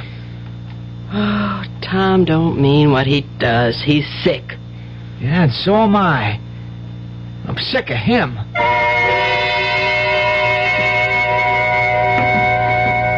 I'm here in the kitchen, Dr. Luther. How's Jenny? Jenny Lou's just fine, Marge. She's getting dressed, and I'm going to drop her off at school on my way into town. It ain't the encephalitis again. You got to stop worrying about that, Marge. It's not so easy. After last year getting put back one grade after missing all her classes. It won't take her long to jump back where she belongs. That's a right smart little girl. She used to be before. That's what I want to talk to you about. If I've told you once, I've told you half a dozen times that Jenny was one of the lucky ones. She came through it without a scratch, physical or mental. But such a long time. It was a very mild case, even if it was stubborn and protracted. It's just I worry so that she was somehow held back. Now, I want you to get that clean out of your mind, once and for all. But sometimes she seems so young. Oh, Lord, what do you want her to be at 16? I don't know of anyone fresher and lovelier and more unspoiled than your little girl. She wants to cling to childhood a little longer. Leave her be. Well, just so you're sure last year didn't hurt her none. There's only one thing I worry about with Jenny. What? Your husband. Lord knows why, but she thinks the sun rises and sets in her father. Once she settles for being a woman, she'll have to open her eyes as to what he really is. Oh, Tom doesn't mean to hurt anyone, Doctor. You told me yourself that he's sick. Yeah, I think it is a kind of sickness, but not one a doctor can treat. What am I going to do? I don't know, Marge. Oh, one thing I do know is I've got to go. People waiting at the office, but Tom is hurting all of you. Bad. Worse, maybe, than any of you realize. And in the end, Jenny Lou's the one he'll hurt most of all.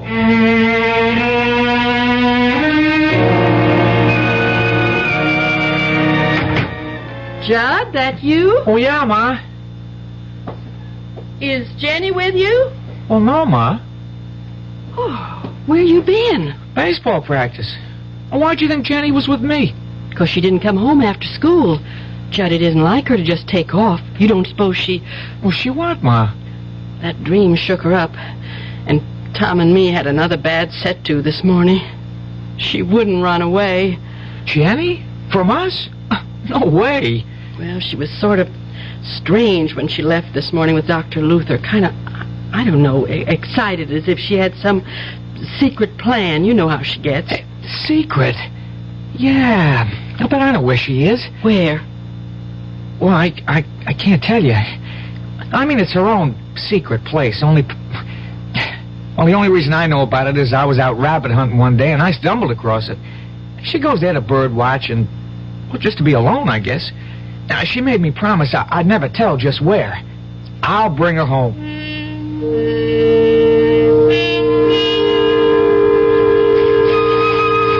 Jenny? Jenny? Jenny, what are you doing hiding out here? I wasn't hiding. I just came here to say a little prayer. Well, for who? Pa. Oh? And the sun was shining in like a big splinter of light, the way it does through the hole in the tree up there.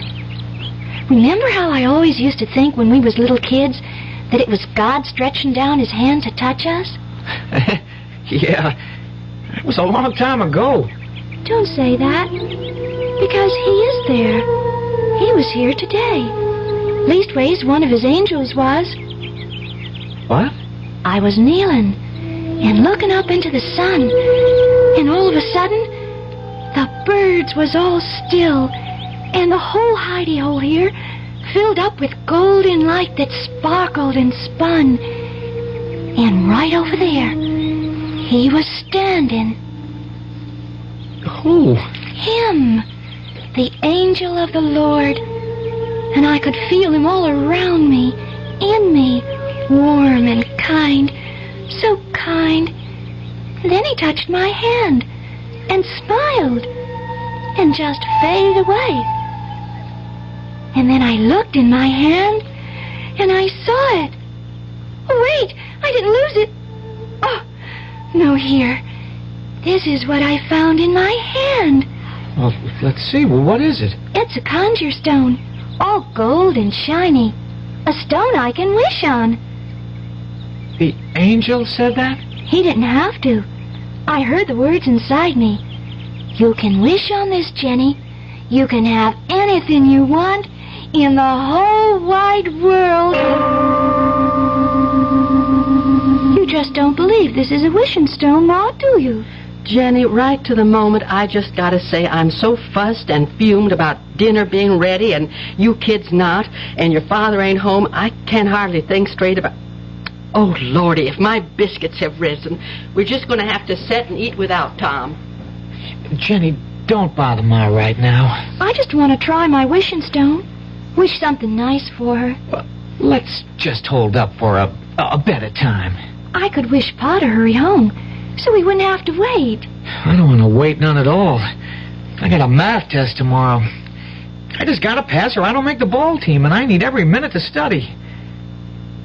Except who am I kidding? If I stayed up all night, I wouldn't be ready for tomorrow. If you had a few more days, could you make it? Well, even just one, I'd stand a chance. Okay, here goes. No, hold up a minute. Too late. Shh. I just wished there'd be no school tomorrow. No school tomorrow? What nonsense is that? Jenny, go bring them biscuits. Judd, you sit down. Ain't we gonna wait for Pa? We ain't waiting for nothing, not even wishes to come true. We're gonna eat our dinner before it spoils. Yes, Ma. I'll get the biscuits. You didn't have to be so rough on her, Ma. Play her game. I know, Judd. It's just I have no sense of humor left. Or fun. The way it is with us, if we had a wishing stone, we could use it for a lot better things than no school tomorrow. Ain't that crazy? The two of you have had me half believing there is a power in that stone.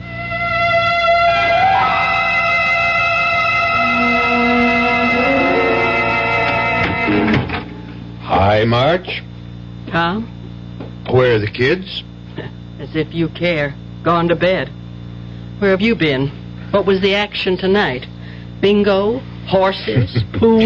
Nope. Tonight I got a pretty fair excuse. The only thing I was gambling was my life. What's that supposed to mean? I've been a volunteer helper at a fire. Now it's finally out. I couldn't hardly wait to get home and tell the kids the good news. What good news? That the school burned down. Good news for the kids everywhere tonight. No school tomorrow.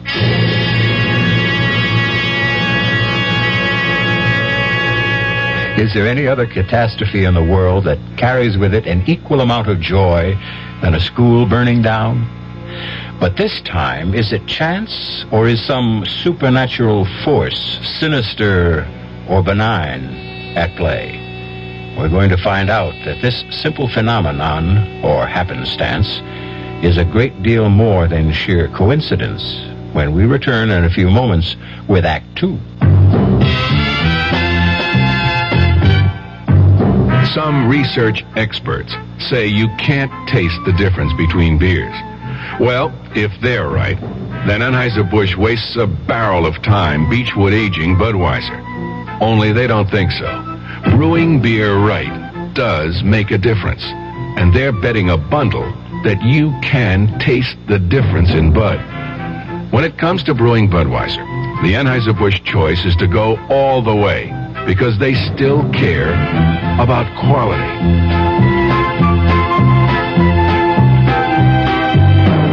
Look at it this way. If the Bud people have a choice between what some experts say and what beer drinkers say, well, you'd better believe they'll go with you beer drinkers every time.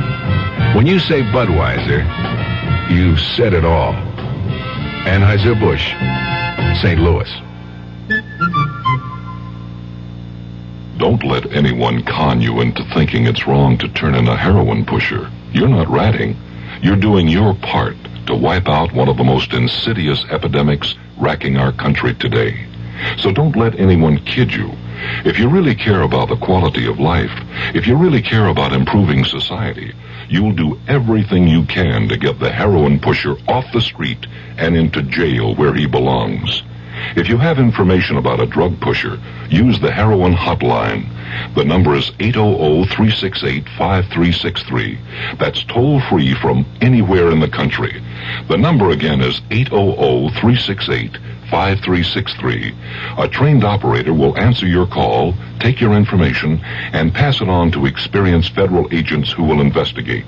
You'll make your own special contribution toward helping us wipe out what President Nixon has called public enemy number one.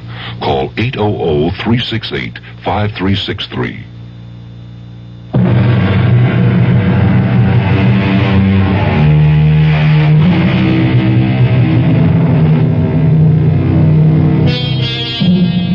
So Jenny Lou, our 16-year-old who is determined to cling to childhood and all its happiest dreams, has made her first wish upon the conjure stone, the magic piece of shiny gold that came to her, she believes, at the hand of an angel. A wish that came true. Well, this one was a harmless enough request, although the manner of its granting has been destructive enough, if indeed it was actually granted. If this is a wishing stone, it is potentially as dangerous as a nuclear bomb. Did you say the school burned down, Pa? It sure as Tucker did, Judd. Ain't that good news, Jenny? I reckon. I guess I didn't mean to do it that way. You didn't mean to do what? To burn it down. I just didn't want it to be. That's all I wished on. Hey, what's she talking about, Marge? Oh, it's just Jenny found out. Don't you tell him, Ma. Don't you tell me what? Oh, don't pay any mind to the young'un's nonsense. Just tell us about the schoolhouse and what happened. Well, sir, I just about finished trimming up Mayor Sackett's hedge, and I just started to get all my tools together to put back in the pickup when the fire horn went off. I heard that old horn go just a couple of minutes after. Hush up, Yeah, I run straight over to the firehouse, being that close, and we took off. By the time we got there, she was past all saving. And it's funny, you know, you come to think of it, a brick building like that you wouldn't figure turn into a regular torch. Well, how'd the fire start, Pa? Yeah, you wouldn't believe this. And neither does nobody else credit it.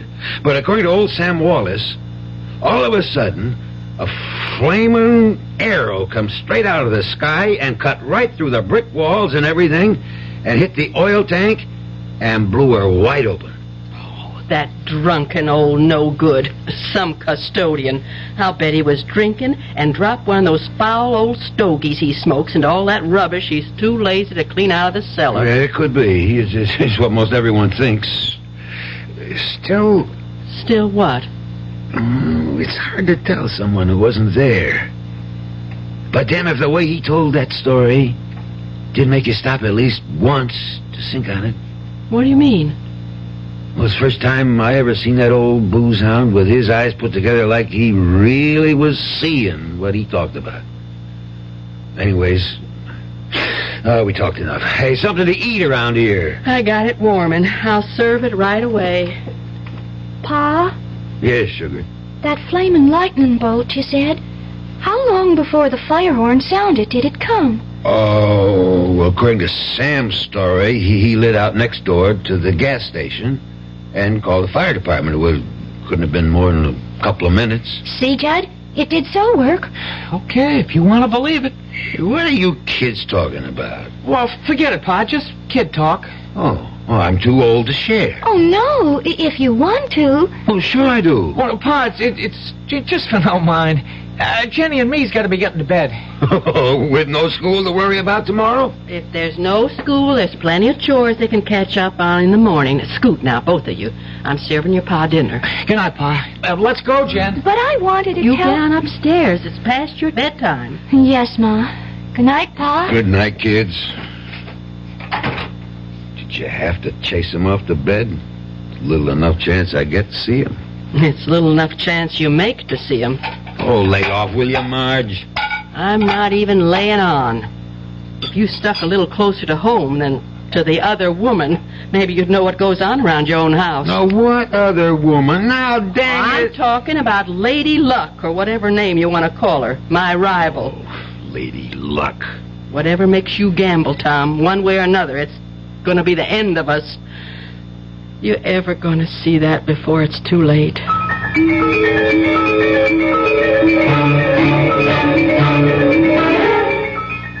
Why wouldn't you let me tell Pa about the wishing stone? Because? Because what? Because first thing you know, he'll take it off of you, that's why. Why would he? Because it's real gold? Jenny, that stone ain't gold. Then what is it? It's pyrite. What's pyrite? Oh, it's just what everybody calls...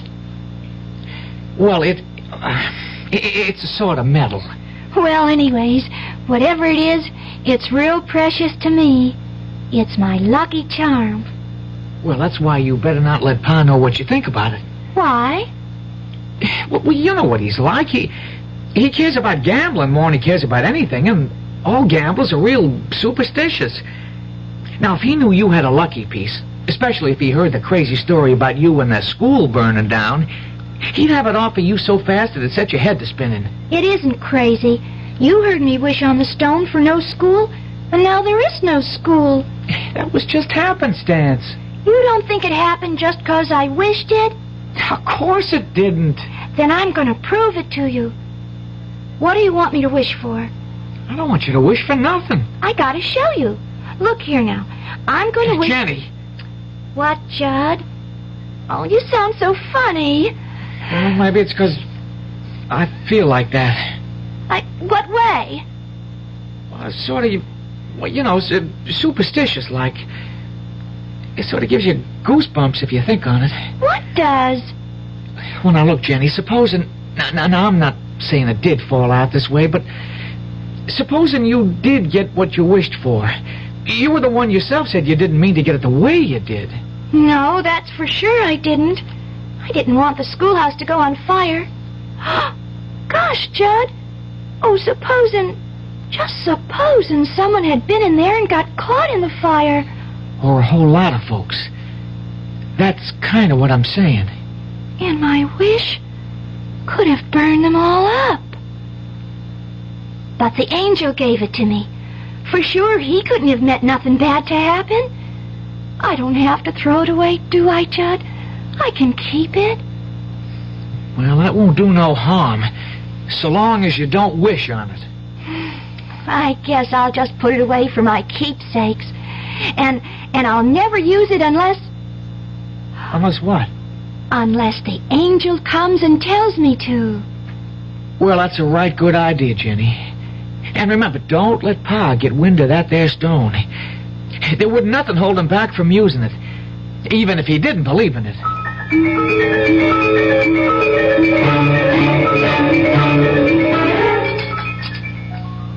It's going to seem funny going to school in the courthouse. You think with only a Friday left in the week they'd wait until Monday to start up again? I'm glad they did. I don't want to miss any more school ever. Then you better look out the things you go around wishing, Missy. Oh, I'm sorry, Ma. She's taking a pledge. What does that mean? I'm not going to wish on the stone anymore, 'cause the wish you get might turn out bad for other folks. I think that's a very good pledge. Yes, only... Only what? I'll have to whisper. Well, don't mind me. I'm all finished. I got to get my books from upstairs. What's this you have to whisper? I was just going to say that with Judd's birthday tomorrow, I wanted to wish him a bicycle. He sure has his heart set on one. Well, you won't have to worry because he's already got one. Leastways, he will by later this morning. How? You see this flour tin? Yes. Watch this. Down under the flour, there in this old glass salt cellar's the money I've been saving up for most a year to get your brother the bike he wants. How come you kept it there? Your father, what he is, it had to be some real safe place to keep his hands off it. Who's that? Oh, it's your Uncle Al. He's driving me to work this morning. Get the door, honey, will you? My hands are all flour. Sure thing, Ma. Hi, Uncle Al. Ah, beautiful. Oh, my, you sure are as pretty as a picture. Getting to look more like your mother every day. And they don't come any prettier than that. Oh, you and your honey talk. You should have been on a TV instead of behind a cage. Thank God the bank don't keep its tellers there anymore. You make me sound like an ape. Me, Tarzan. You, Jane? No, me, Jenny. Well, as soon as I hear laughing, I knew you must be around, Uncle Al. Hi. Hi, Gabe. Give me some skin. Oh, here's $5. I'm at you. Ooh, say, that's some grip. You want to Indian wrestle? Oh, I'm going to be ready pretty soon to take you on. I think you're ready already. No, I got no time this morning. I got to catch a school bus. Come on, Jenny, we got to scoot. Goodbye, Ma. Oh, have a good day, son. Bye, Ma. And get a real swell you-know-what. I will. Be happy, Jenny. I am. Bye, Uncle Al. Hey, it's great to see you. We'll make it longer next time. Bye, Uncle Al. Come on, Bye. Jenny. Make next time soon. You can count on it real soon. Oh, they're swell kids, Marge. I envy you. Yeah, they're what I live for these days. Tom left already? No, he's upstairs, dead to the world. He rolled in this morning around 3, smelling like a brewery. That brother of mine, I'd like to knock his head off. The way he'll be feeling time he gets up this morning, you won't have to. It'll fall off all by itself. I got to talk some business to him. Like what? I don't want to get you involved in it, Marge. Well, if it's about money, I will be anyway. It is about money. And there's no use asking him. I went through his pockets last night, and he doesn't have 1 red cent. But he's got to. What for, Al? Jim Kenny called me at home late last night. The insurance agent? Yeah. Last payment on Tom's life insurance hasn't been made, and tomorrow's the last day of the grace period. But I gave him the money for that a month ago. You gave him the money? Oh, I was a fool, I know, but things had been going well for a while like they sometimes do, or anyways, I thought they were. And he asked me to trust him, and oh, Lord, what am I going to do now, Al? I don't know, Marge. This time I just haven't got it. What do you mean, this time? Marge, Tom is hopeless. I've been carrying him for years, or thought I was. I gave him the $60 for that same payment. When I found out last night it hadn't been made, I was mad enough to kill him. One reason I waited till this morning is to cool off.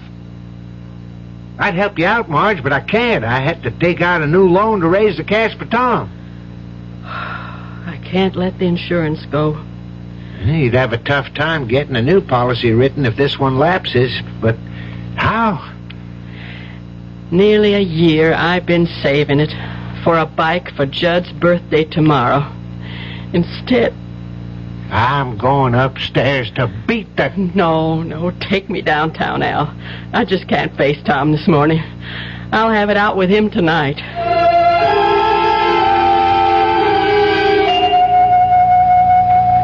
After what you made me have to do today, how could you steal money out of my purse and leave to go gambling again? All I want to do is run it up till it's enough to pay you back. You're sick. I'm not going to let you take the money I broke my back making today. I'll bring you back 5 times this.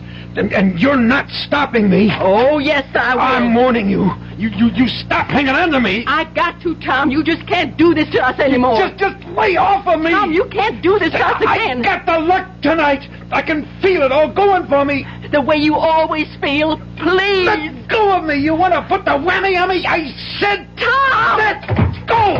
Oh! Marge! I didn't mean to push... Oh, my God. Ma, what happened? Ma! Oh, Judd! It's just like my dream. He killed her. Pa killed her dead.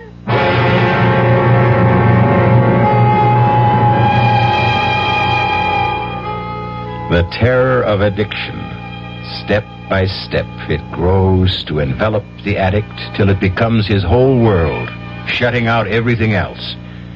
But the greater terror is the destruction of all who love him, dragged down with him, and eventually engulfed in a tragedy not of their making. I'll return in a moment with Act 3. And now another story of the ball and chain as Kellogg's Special K presents Veronica and Jack. Oh, Jeffrey, isn't this romantic? Out on a quiet lake at night with you rowing the boat. Yes, Veronica, it's really neat. Jeffrey, what was that? Frogs. Frogs that go bonk? They're pretty weird frogs. Oh, Jeffrey, you're such a card. You have a ball and chain, like the ones they use in those Special K commercials. Yes, Veronica, it symbolizes my few pounds of extra weight. But I'm going to get rid of it. How? By exercising. You know, like rowing this boat and eating smart at every meal, starting with a Special K breakfast. You mean a 1-ounce bowl of high-protein Special K, 4 ounces of skim milk, orange juice, and coffee? Precisely. It's less than 240 calories, and it tastes delicious. It'll help me get rid of this ball and chain. I'll help too, Jeff. After all, we're all in the same boat. You have a ball and chain, too. Your happy ending could begin with the Special K breakfast from Kellogg's. People can reach, people can touch, people can help, people so much. This is Paul Newman speaking. Ever been close to a family struck by cancer? Naturally, your feelings go out to them and you ask if there's anything you can do. And they say no thanks and you feel so helpless. Well, there is something you can do. You can tell someone in the family to get in touch with the American Cancer Society. Volunteers there are helping people every day with services, information, and counseling about local community resources. That can mean arranging transportation or homemaking help or informing them about existing rehabilitation programs. When your cancer crusader calls, join the people who care about people. Give generously. We want to wipe out cancer in your lifetime.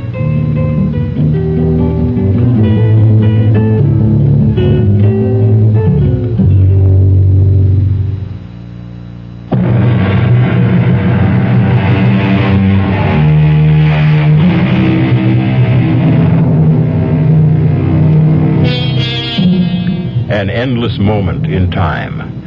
A few dreadful seconds ticked away, with every heart crying out to take them back again, to make this just a bad dream and not reality. 3 people frozen in horror. The 4th sprawled at the bottom of the stairs, her neck bent at an impossible angle, frozen in what? Unconsciousness or death? Now, at last, the man brings himself to move. Marge. Don't you touch her, Pa, or I'll kill you dead. Oh, son. I'm not your son. I'm your enemy. Jenny, call the police. Emergency. We got to get Mom to the hospital fast.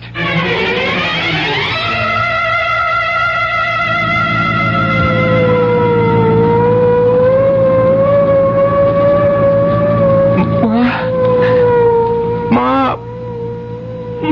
Okay, kid. Just take it easy. She's not going to die. You're not going to let her die, Doctor. Just hang in tough, kid. We'll do our best.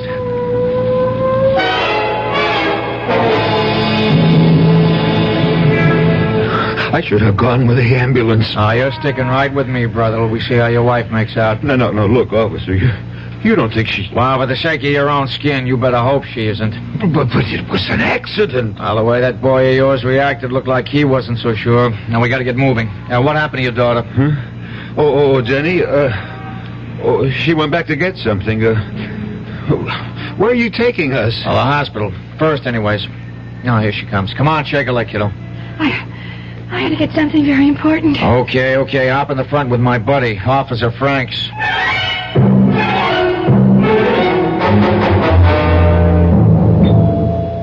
Okay, Harry. Straight to X-ray. You got a family doctor, kid? Yeah, Dr. Luther. Oh, you know his number? No, but I can look it up. Okay. Tell your doctor to get here as fast as he can. It's that bad? I wouldn't want to fake you out, son. It's not good.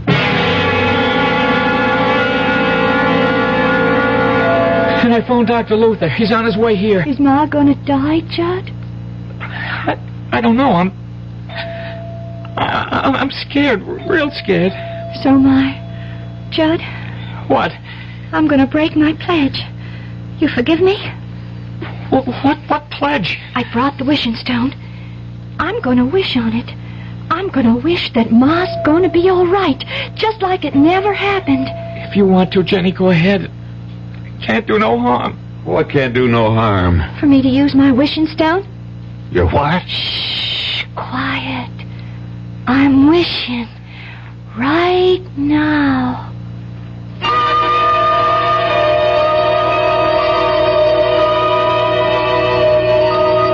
Are you the intern brought the Calder case in? Yes, officer. Well, how is she? I'm waiting for x-rays right now. I'd say she has 1 chance in 1,000. For certain sure her neck is broken. And the way it's broken and other signs indicate to me her spinal cord is badly damaged. If it isn't severed altogether.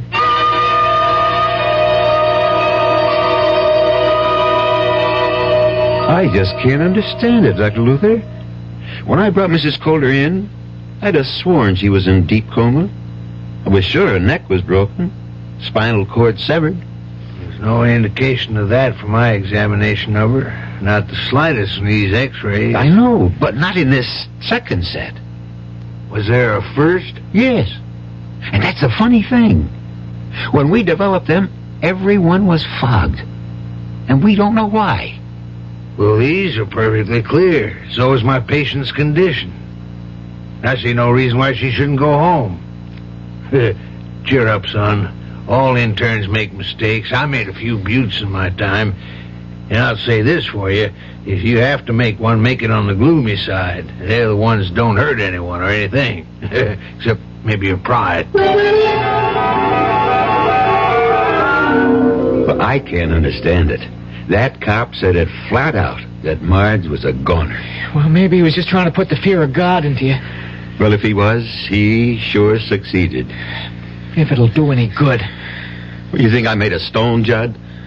You think I don't blame myself for what might have happened? You think I wasn't ready to kill myself if anything happened to Marge? I don't know, Pa. Pa wasn't trying to hurt Ma, Judd. It was an accident. An accident that wouldn't have happened if... Well, Pa wasn't sick with gambling fever. Well, I've learned my lesson this time. I'll never gamble again. Oh, Pa. Oh, that makes me so happy. I'm glad, honey. And it means I won't have to use the stone again. Mm-hmm. I can save up what's maybe the last wish for something special for all of us, instead of having to use it to stop you from gambling. What stone? A wishing stone. The one I used at the hospital to wish Ma well again. Oh, that's right. I forgot. Listen, Duchess. Let me see that stone. Don't show it to him. Why not? I don't know. It's just a sort of hunch that... Wait a minute. Here comes the doctor. How's Marge, Dr. Luther? She's fine, more's the wonder. Oh, a few scrapes and a bruise or two and a lump on the head. Nothing a good night's rest won't take care of. Thank God. You should. It's a miracle she didn't break her neck in a fall like that. That intern at the hospital was sure she did. But she didn't. No, Judd, I told you she'll be as right as rain. Well, can I go up and see her now? Yeah. She was asking for you. And the kids. She wants to see you alone a moment first. I'll go right up. Yeah, just to put your mind at rest, or maybe more hers, she doesn't want to prefer any charges against you. So you can tell her my report to the police will call it just an accident. She slipped and fell. I'll tell her, Doc. You got off mighty lucky this time, Tom. You better not tempt fate again. Well, I won't.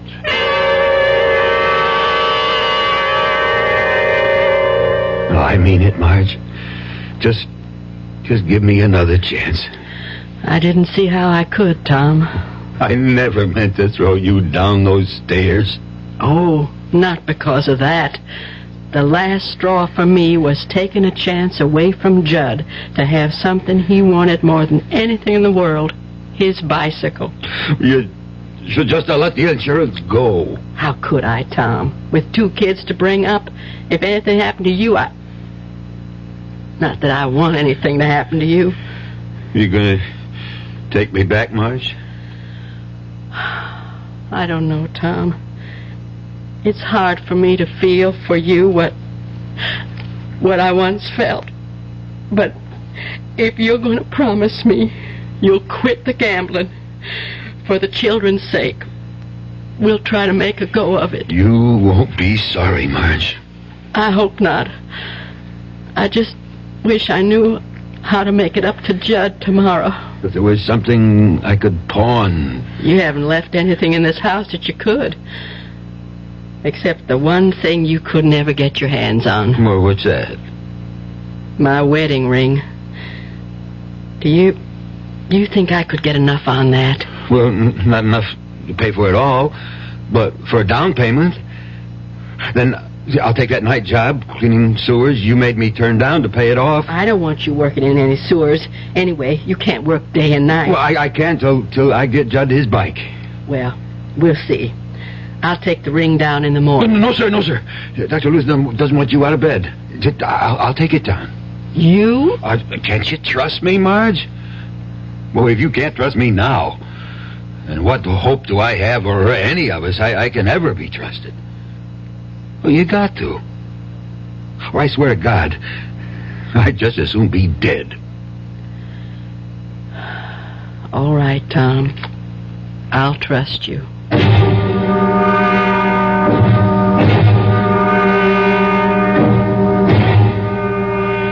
Did what? You ran out of the money? Look, Benny, you got to do an old customer a favor, huh? You got to cover me for the 5th. Headlonger. Now, Benny, you gotta. That 15 I laid out on the 1st was money I got for pawning my wife's wedding ring. I got to get it back, and I got a hot tip. The headlonger's a sure. Benny, for God's sake. Oh, just this once. Please. Benny.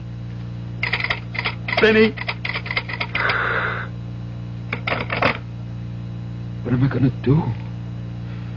I wish to God. Wish. Oh, that wishing stone. Yeah.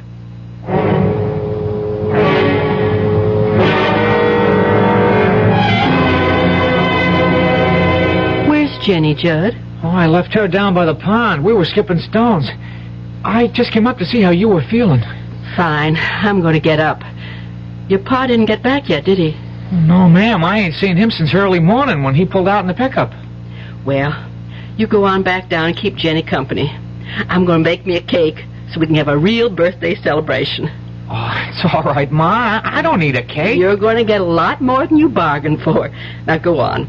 I don't like Jenny down by that pond alone. You know she can't swim.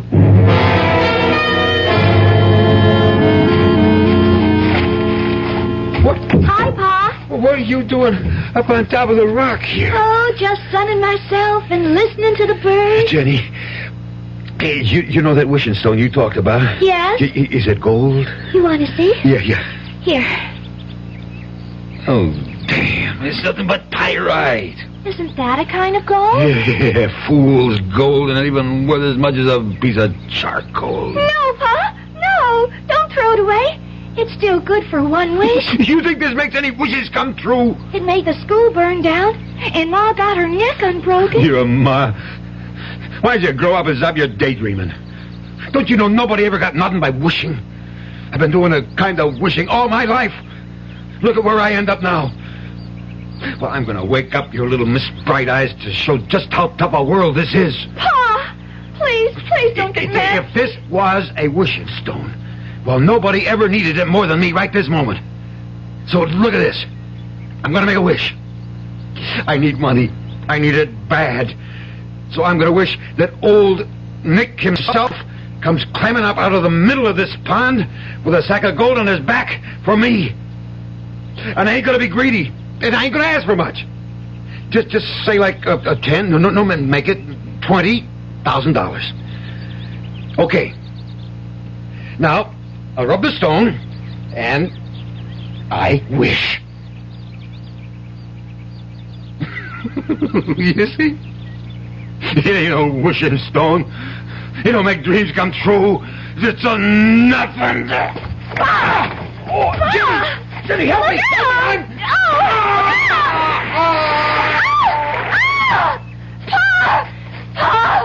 Oh, why doesn't he come out?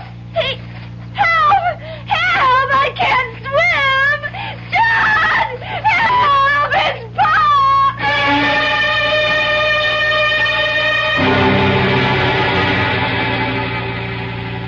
I don't know how I'm going to tell the kids, Al.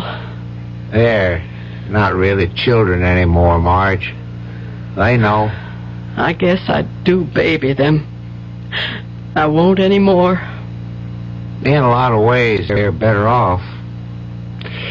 Tom... Well, Tom had a cancer that he just couldn't cut out. Even my wedding ring, Oh, I didn't want him dead, though. Well, he is. And it was of his own making. Kind of queer, isn't it? What? Him trying to show Jenny Lou her wishing stone wasn't worth a darn, and he ended up having his wish come true? Not quite. The policy's only for $10,000. There's double indemnity for accidental death, Marge. Tom got everything he wished for.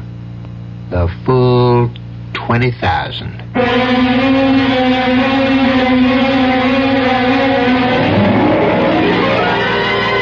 Three wishes, and they all came true. Whether by some supernatural force or sheer coincidence, it doesn't really matter. For in the end, everyone was better off except the one who didn't deserve to be. This was the gambler's last plunge, one he should never have taken with the odds so stacked against him. Like Jenny, Tom Coulter had never learned to swim either. I'll be back shortly. Hey, we're the Action Corps. See, we contribute more. T's for the teamwork of our crew. Aye, our ideals are high. Oh, oughtn't you apply? Means it's now that we need you. A-C-P. We could go on all day. Oh. Here's why volunteers are needed right away. Action is VISTA, the Peace Corps, RSVP, SCORE, and other volunteer programs that are helping people to help themselves. If you're trained in a skill or just have a little love to share, Action needs you. Yeah, baby. Action really needs you. Don't crawl under a rock. Get into action. Oh, yeah. This is a public service of this station and the Advertising Council.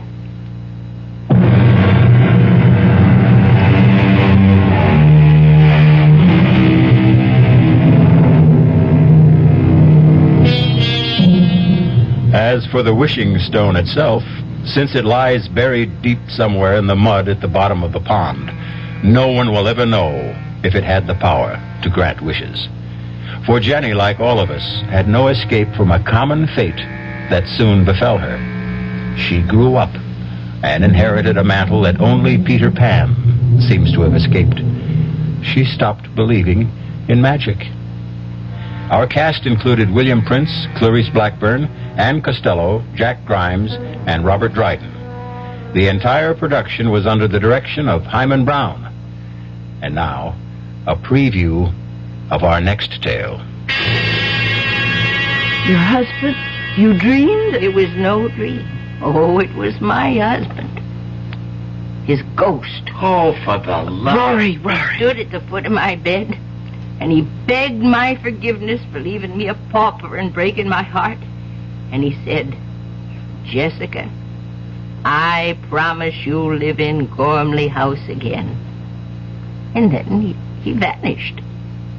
The very next night, the Putnams crashed through the bridge over Gormley Gorge. Well, accidents do happen. It was no accident. No, the real estate man didn't tell you the whole story. Mrs. Putnam lived long enough to tell just what had happened.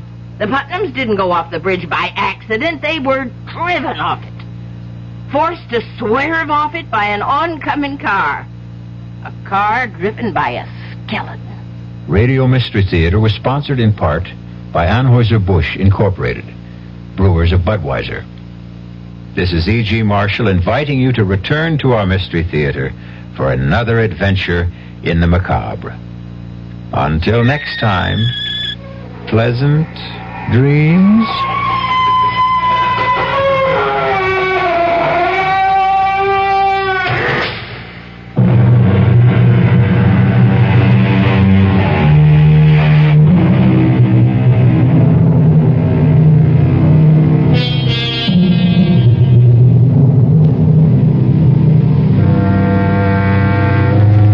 WDAF, Kansas City. Would you like a shout out? Leave a comment in the section below. Tell me who you want to shout out to, who you want to shout out from, and we'll get it up here for you. Hey, we want to say thanks for tuning in. Please like and subscribe so you don't miss any. You got a lot more of these up there. Go check them out under the playlist. Leave us a comment. Tell us what you want to see, what you think, and we'll see you next time.